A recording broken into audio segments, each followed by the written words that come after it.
नमस्कार, मैं हूं पवन त्यागी। फर्जी किसान आंदोलन पंजाब से चलकर हरियाणा और दिल्ली के बॉर्डर पर बैठा है। हरियाणा बॉर्डर पर पुलिस के ऊपर हमले हो रहे हैं, ड्रोन को पतंग से और गेंद मार मार के गिराया जा रहा है।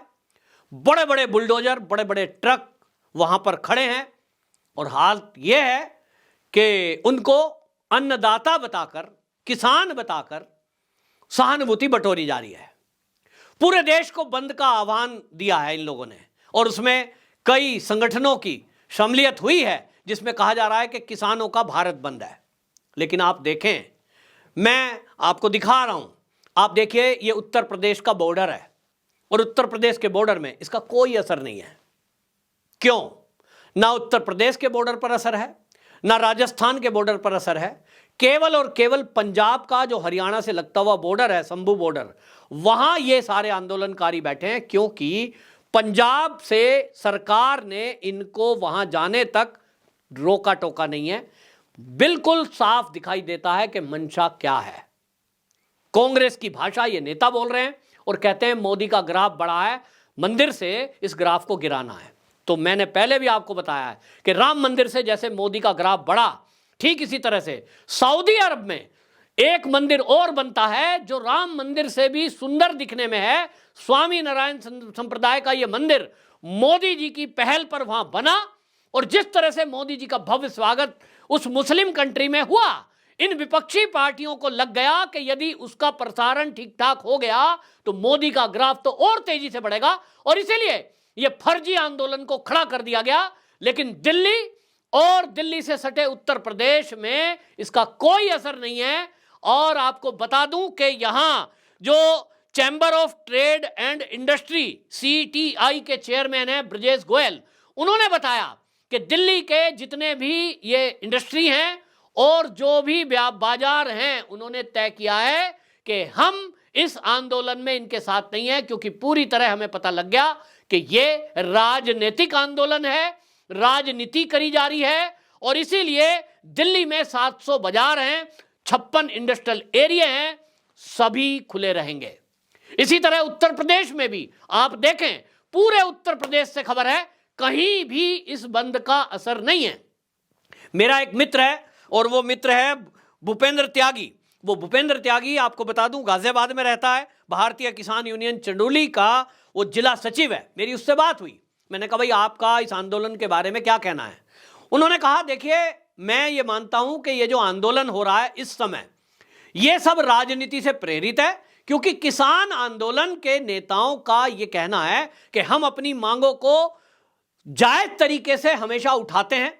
जिला कार्यालय पे भी कई बार, जिला मुख्यालय पर हम जाते हैं, DM से कोई मांग है, पुलिस से कोई मांग है, उसमें हम शांतिपूर्वक धरना प्रदर्शन करते हैं। लेकिन पुलिस पर हमला करना, बड़े बड़े ट्रैक्टर, लाखों रुपए का साउंड सिस्टम, 6 महीने का राशन, ड्रोन को गिराने के लिए टेक्निक और आंसू बम को कैसे डिफ्यूज किया जाए उसकी ट्रेनिंग, ये कोई किसान का काम नहीं है। यही राकेश टिकैत ने बयान दिया कि किसान का काम पुलिस पे हमला करना नहीं है। हम आंदोलन करते हैं लेकिन संवैधानिक तरीके से और शांतिपूर्वक। राकेश टिकैत आप देखिए कितने दिन गाजीपुर बॉर्डर पर बैठे रहे, लेकिन क्या किसी ने उनके दल में से किसानों पर कोई हमला किया, पुलिस पर कोई हमला किया? उत्तर है नहीं। तब फिर वो बोलते हैं कि जिस तरह की बयानबाजी इन लोगों के बीच से की जा रही है, कोई कह रहा है हमें तो खालिस्तान बनाना है, कोई कह रहा है हम तो पाकिस्तान में मिल जाएंगे, और अभी एक नेता का बयान आ गया, वो कह रहा है कि हम तो इंटरनेशनल संस्थाओं से, देशों से कहना चाहते हैं हमें तो इस देश में रहना ही नहीं है। वो मोदी गोली चला रहा है। और आपको बता दूं, एक वीडियो वायरल हो रही है, मैं दिखाता हूं आपको। उसमें वो एक गोली दिखा रहे हैं 303 की, और वो गोली का खोल दिखाते हुए पीतल का मीडिया में ये खबरें चलवा रहा है, देखो ये पुलिस ने हमें 10 गोली चलाई, मेरे पास इसका खोल है। अब इनको कौन बताए कि अगर पुलिस आपको 200 मीटर दूर से कोई गोली चला रही है, क्योंकि बैरियर बीच में लगे हुए हैं, आपने देखा है शंभू बॉर्डर पे बीच में बैरियर हैं, तार हैं, ब्लॉक्स हैं, और एक तरफ पुलिस खड़ी है तो दूसरी तरफ किसान लगभग 200 मीटर दूरी पर हैं। 200 मीटर दूर से गोली चलाई जाएगी तो आप ही बताइए, गोली का खोल उड़कर जाएगा किसान तक, या फिर आगे की जो उसमें रांगा लगा रहता है, चोंच वो जाती है। लेकिन ये किसान अपने आप को ज्यादा बुद्धिमान समझ रहे हैं, ये गोली का खाली खोल दिखा रहे हैं और कह रहे हैं साहब ये पुलिस ने गोली चलाई, देखो हमारे पास ये कवर है। अबे भाई तुम्हारे पास कवर कहां से आया? ये कवर तो पुलिस पार्टी के पास होना चाहिए, जहां पुलिस खड़ी है उधर गिरेगा अगर राइफल से वो निकालेंगे, तुम्हारे पास कहां से आया? ये है फेक नैरेटिव चलाने का तरीका, और इसको राहुल गांधी हवा दे रहे हैं अपने भाषणों में। जहां जहां वो यात्रा में जा रहे हैं, वो उनको जब पता लगा कि पोल खुल गई है, क्योंकि दीपेंद्र हुड्डा वहां किसान नेताओं के साथ फोटो करवाता हुआ, किसान नेता ने उसको सोशल मीडिया पे डाल दिया, फिर वो कई चैनलों ने उसको चला दिया कि देखिए दीपेंद्र हुड्डा का हाथ इसमें सामने है। जो किसान नेता इस आंदोलन में ये शंभू बॉर्डर पर बैठे हैं, इनमें से बहुत सारे लोग दीपेंद्र हुड्डा के साथ पहले मीटिंग करते हैं, फिर दीपेंद्र हुड्डा जाता है अमेरिका, वहां वो सैम पित्रोदा से मीटिंग करता है। सैम पित्रोदा वही है जो इंटरनेशनल कांग्रेस का वो काम देखता है, प्रमुख है, और राहुल गांधी के लिए खासम खास है। वो जॉर्ज सोरस की टीम से मिलता है, फंडिंग की चर्चा होती है, ऐसा एक चैनल ने खबर चलाई। अब आप सोचिए कि कोई एक भारत विरोधी अभियान चलाने वाला जॉर्ज सोरस वो सैम पित्रोदा के कांटेक्ट में है, और वो कांटेक्ट में एनजीओ के नाम पर भारत में फंड भेजता है, चमचमाते हुए नए नए ट्रैक्टर, जिनको ये कहकर लाया गया है कि आप ट्रैक्टर लोन पे बैंक से ले लो, बैंक से आप ले लो, किस्त देना मत, हम सरकार को झुकाकर मानेंगे और आपके सारे कर्जे माफ करेंगे। दलील दी जा रही है कि इंडस्ट्री वालों का आप लोन माफ कर देते हो तो किसान का क्यों नहीं करते। वो ये नहीं सोचते कि जो ये इंडस्ट्री चलाने वाले लोग हैं वो इस देश की अर्थव्यवस्था में कितना सहयोग करते हैं, और करोड़ों रुपए का टैक्स भी तो देते हैं। आप कह रहे हो एमएसपी पर गारंटी दी जाए, एमएसपी पर गारंटी अगर दे दी गई, मान लीजिए मैं एक दुकानदार, एक व्यापारी हूं, आम दुकानदार, मेरा कोई मॉल है, मैं वहां दाल चावल चीनी बेचता हूं, मेरी एक परचून की दुकान है। ये बड़े बड़े जो परचून की दुकान चलाने वाले, बड़े बड़े मॉल चलाने वाले कहां से लाते हैं? किसानों से ही खरीदते हैं। अब आपने ये कह दिया कि भाई ये किसान आंदोलन वाले कह रहे हैं कि सरकार एक कानून बनाए कि जो एमएसपी सरकार घोषित करेगी उससे 1 रुपया भी कम प्राइवेट जो व्यापारी है, होलसेलर है, वो इससे कम पे नहीं खरीदेगा, वरना उसको जेल हो जाएगी। मान लीजिए सरकार ने उदाहरण के लिए तय कर दिया कि इस साल गेहूं का जो रेट है 3,000 रुपए प्रति क्विंटल होगा, क्योंकि ये दाम बढ़ाने की बात भी कर रहे हैं। 3,000 रुपए तय कर दिया, और किसान आंदोलनकारी जो ये फर्जी हैं, इनके अनुसार कानून बना दें कि प्राइवेट दुकानदार कोई भी इस रेट से कम यदि खरीदेगा हम उसको जेल में डाल देंगे। तब आप सोचिए कि ये जो दुकानदार है, जो प्राइवेट होलसेलर हैं, जो व्यापारी हैं, इनको 3,000 रुपए में देगा भारत का किसान, और रूस, अमेरिका, ऑस्ट्रेलिया, वहां से ये गेहूं इंपोर्ट करेंगे, वो इनको पड़ेगा 2,000 रुपए क्विंटल। तो ये 3,000 वाला क्यों खरीदेंगे? ये कहेंगे भैया कानून रखो अपने पास, हमें जेल नहीं जाना, हम भारत के किसानों से खरीदते ही नहीं, हमें तो व्यापार करना है, हमें तो गेहूं का आटा बनाना है, हमें तो दाल को अपने मॉल में बेचना है, तो हम किसानों से क्यों लेंगे भारत के? हम तो अमेरिका से मंगाएंगे, ऑस्ट्रेलिया से मंगाएंगे, ऐसे देश से मंगाएंगे जहां से हमें सस्ता पड़ेगा। तो क्या होगा इससे? ये जो किसान हैं, इनका कोई भी गेहूं, अनाज एमएसपी पर केवल सरकार को जितना चाहिए उतना खरीदा जाएगा, बाकी के पास रह जाएगा। और भारत के व्यापारी क्या करेंगे? भारत के व्यापारी विदेश से इंपोर्ट करेंगे, क्योंकि भारत में तो महंगा हो जाएगा। तो ये चाहते हैं किसान कि इस भारत का किसान बर्बाद हो जाए। अगर भारत के जो पहले 3 कृषि बिल आए थे, अगर वो लागू होते, तो आपको बता दूं कि उनके चलते जो मोदी सरकार चाहती थी कि ये जो प्राइवेट जो होलसेलर हैं, ये किसानों से डायरेक्ट गेहूं खरीदें, दाल खरीदें, चावल खरीदें। अब उस कंडीशन में अगर एमएसपी लगाई जाती है कि भाई ये रेट एक तय है, उसके आसपास ही तो खरीदा जाएगा। लेकिन ये किसान उस समय 3 कृषि बिल का विरोध कर रहे थे और आज एमएसपी पर गारंटी मांग रहे हैं। ये जो फर्जी किसान आंदोलन है, आपको बता दूं, मेरी बात हुई है, जो आंदोलन में लोग आए हैं, मैंने पूछा है, बुजुर्ग से पूछा एक से, बाबा आप तो बहुत उम्र है आपकी, मतलब आप इतनी उम्र में यहाँ आंदोलन में झंडा लेके बैठे हो? बोलते हैं मुझे यहाँ कहा गया है कि 60 साल से ऊपर वाले जो भी किसान हैं उन सबको 10,000 रुपये हर महीने पेंशन मिलेगी।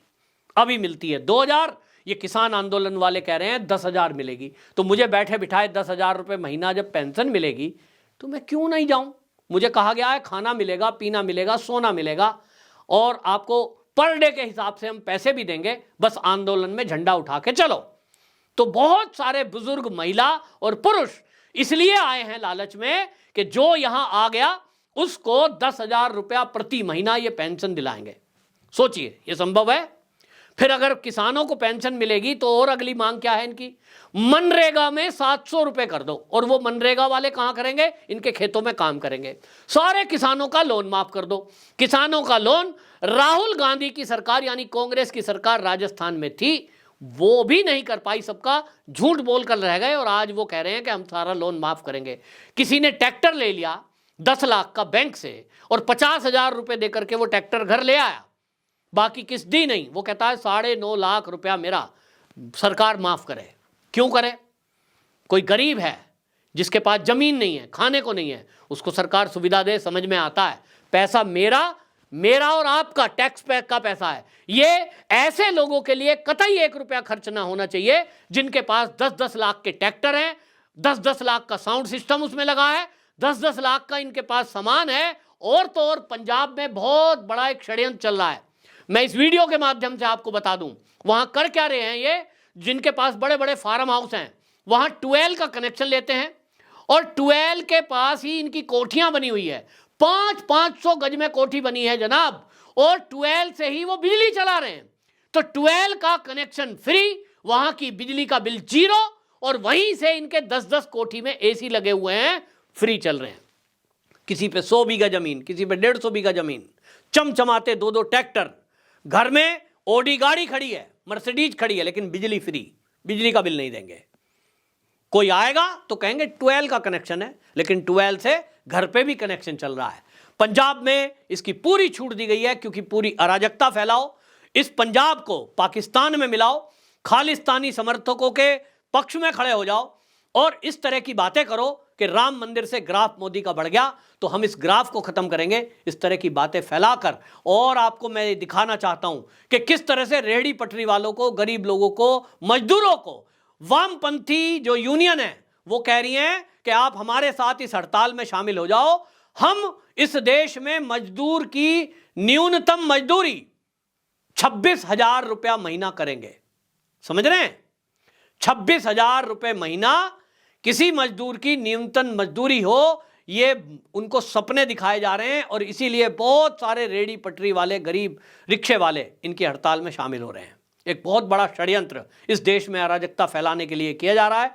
लेकिन उत्तर प्रदेश हो या दिल्ली के व्यापारी, निश्चित रूप से आप देखेंगे पूरे देश में कहीं कोई इसका असर नहीं है। हां, जहां पर विपक्षियों की सरकार है वहां जरूर, वामपंथियों की जहां सरकार है वहां जरूर इसका असर आपको देखने को मिल रहा है। यानी बिल्कुल मैसेज साफ है कि देश को बर्बाद करने के लिए ये वामपंथी लोग और कांग्रेसी मिलकर के, ये इंडिया अलायंस के लोग बर्बाद करना चाहते हैं। और 2024 का चुनाव जीतने के लिए इनके पास जब कुछ मुद्दा नहीं है मोदी को हराने के लिए, तो ये अराजकता करके मोदी को बदनाम करने का षड्यंत्र कर रहे हैं। होशियार रहिए, सावधान रहिए, इनकी चाल में मत आइए। और इनका खुलासा, पोल खोल अभियान, आप इस वीडियो को ज़्यादा से ज़्यादा शेयर करिए ताकि देश के लोगों को पता लग सके कि किस झूठ के पुलिंदे के आधार पर यह फर्जी आंदोलन खड़ा किया गया है। वंदे मातरम।